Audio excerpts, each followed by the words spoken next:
To become into villain की video की शुरुआत वहीं से होती है जहां से हमारा वीडियो खत्म हुआ था। फैंग बोलता है कि माय लॉर्ड, क्या ये आइटम सिल्वर गॉडेस ने दिया है?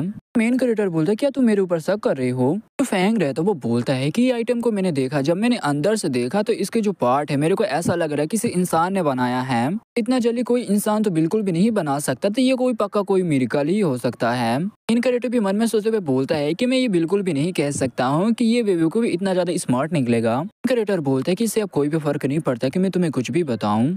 कोई भी मिरेकल नहीं हुआ है क्योंकि ये आइटम मेरे होम टाउन में बना था। ये आइटम है वो जो पानी को फिल्टर करता है, यानी जो पानी को साफ करेगा और उसकी जो बैक्टीरिया उसे भी मार देगा और जो खारा पानी है उसे भी अलग कर देगा, एकदम फ्रेश और ताज़ा पानी देगा। इम्पोर्टेंट बात कि ये कई दिनों तक बिना बिजली के भी चल सकता है। मैंने इसे अपग्रेड कर दिया, देखा जाए तो ये बहुत ज्यादा अच्छा है और तुम लोगों को सच में बहुत ज्यादा यूज में आने वाला है। बोलते कि सीधे सीधे आप सच्चाई क्यों नहीं बता देते कि ये आइटम आपका है? क्रिएटर बोलते कभी सच भी बोलना अच्छा नहीं है। का देख सकते हो इनका जो दिमाग है वो बिल्कुल इनकी बॉडी जैसा है, तो ये बिल्कुल भी समझ नहीं पाएंगे कि मेरे विज्ञान के बारे में यानी मेरे साइंस के बारे में। इनको बिल्कुल भी नहीं बताऊंगा, बस मैंने इनको यही बताया कि ये सिल्वर गॉडेस ने इन्हें गिफ्ट दिया है कि ये लोग गॉड पे विश्वास करेंगे, इनके पास एक होप होगा जीने का, गॉड की ये वर्शिप भी करेंगे।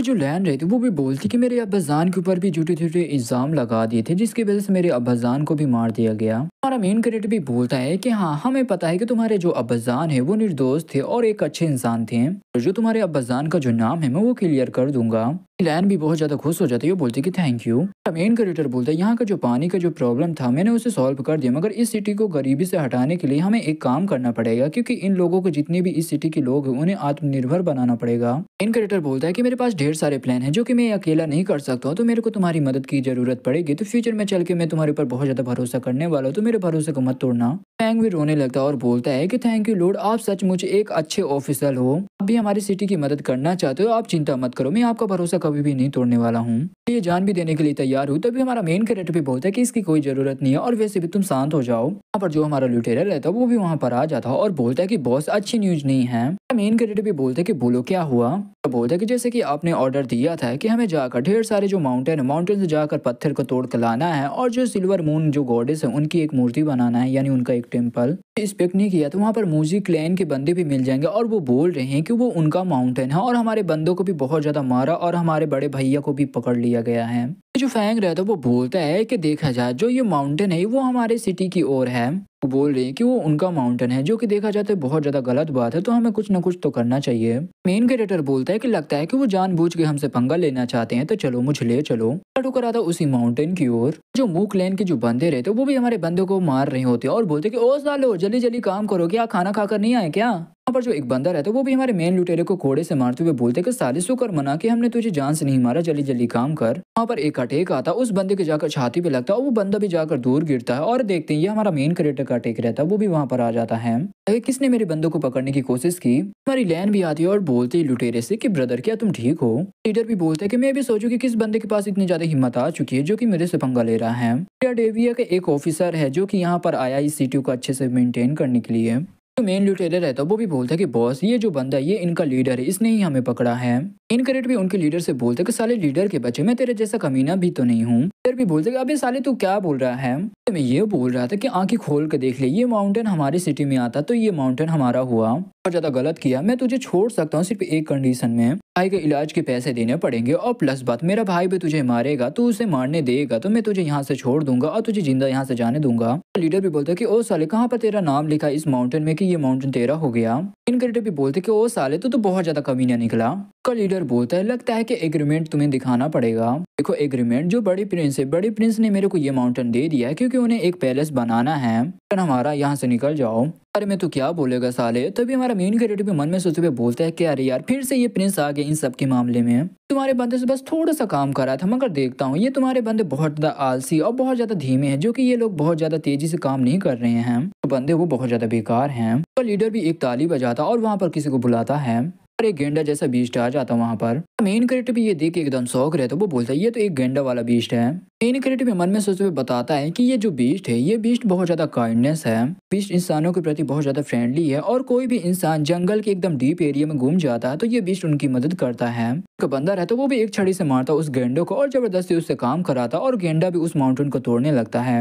हमारी जो लैंड रहती है वो बोलती कि इस बीस्ट का जो हॉर्न यानी जो सींग है वो देखा जाए बहुत ज्यादा स्ट्रॉन्ग होता है, तो काफी लंबे टाइम से उससे माउंटेन तोड़वा रहे होंगे जिससे उसे भी बहुत ज्यादा दर्द हो रहा होगा। डर रहता वो बोलता है कि ये बीस्ट बहुत ज्यादा बेवकूफ होते हैं, बस बाहर जाओ और मरने का नाटक करो, ये बीस्ट बाहर आ जाएंगे तुम्हारी मदद करने के लिए और उन्हें पकड़ लो।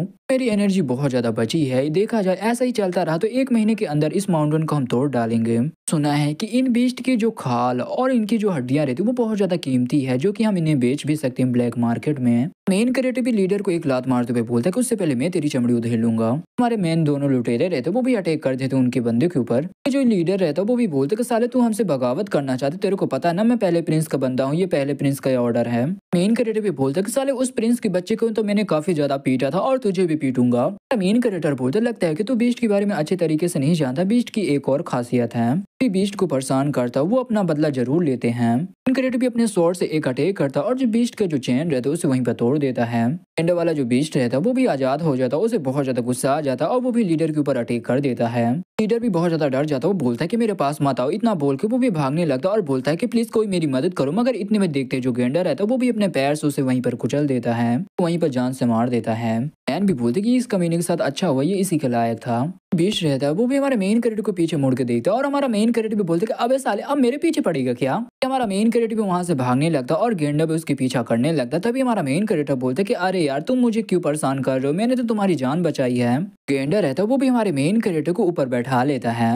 मेन कैरेक्टर भी उसके हॉर्न में बैठ जाता है यानी उसकी सींग में और बोलता है कि मेरा थोड़ा सा भी बैलेंस इधर उधर हुआ तो मेरा घोड़ा तो चला जाएगा। सीन कट होकर एक घर की ओर दिखा जाता है। जो एक लड़की रहती है वो भी वूफेन को लात मार के निकालती है बाहर और बोलती कि साले तेरे पास पैसे नहीं और फिर भी तू होटल में रहना चाहता है। जो वूफेन रहता है वो बोलता है कि मैडम प्लीज मेरे ऊपर विश्वास कीजिए, क्योंकि कुछ दिन बाद जैसे मेरे को अपने पैसे मिल जाएंगे वैसे मैं आपके पैसे दे दूंगा। लड़की रहती वो भी बोलती कि साले मैं तेरे ऊपर कैसे विश्वास करूँ, वैसे भी साले तू किसी भी टाइम भाग सकता है यहाँ से। तो वहाँ पर देखिए उसी लड़की का एक नौकर आ जाता और बोलता है कि मैडम जब मैंने इसकी बैग की तलाशी की तो मेरे को एक बुक और कुछ सिक्के मिले यानी कॉइन्स। भी बोलते कि प्लीज वो बुक मुझे वापस कर दो। भी बोलते कि साले तू वैसे भी गरीब है, तेरे पास ये बुक कहाँ से आई, मेरे को लगता है कि तू पक्का तूने किसी लाइब्रेरी से ये बुक को चोरी की होगी। करो इस बुक को रख लो, हमारे किचन में खाना बनाने के काम आएगी, इसे वहीं पर जला देना। और भी बोलते कि हाँ मैडम आपने सही बोला। वहाँ पर हुमियान भी आ जाती है और बोलती कि 1 मिनट रुको मैडम, आपका किराया अगली बार से हम प्रॉमिस करते हैं कि आपका जो किराया है वो वक्त में आपको मिल जाएगा। रिक्वेस्ट कर रही हूँ जो आपने हमारा सामान लिया उसे प्लीज लौटा दीजिए। रहती वो भी अपने नौकर से बोलते कि दे दो दे, तभी नौकर भी देता है कि ये लो। लड़की रहती वो बोलती कि साले तू बहुत ज्यादा लकी है जो कि तू इस लड़की के ऊपर डिपेंड है, ये लड़की तेरी अच्छे से ख्याल रख रही है, तुझे जाकर तुझे जॉब करना चाहिए और इस लड़की का ख्याल रखना चाहिए, मगर नहीं तुझे तो शर्म भी नहीं आती, तू इस लड़की के ऊपर डिपेंड है। वूफेन को ये बातें सुन के बहुत ज्यादा गुस्सा आ रहा होता है।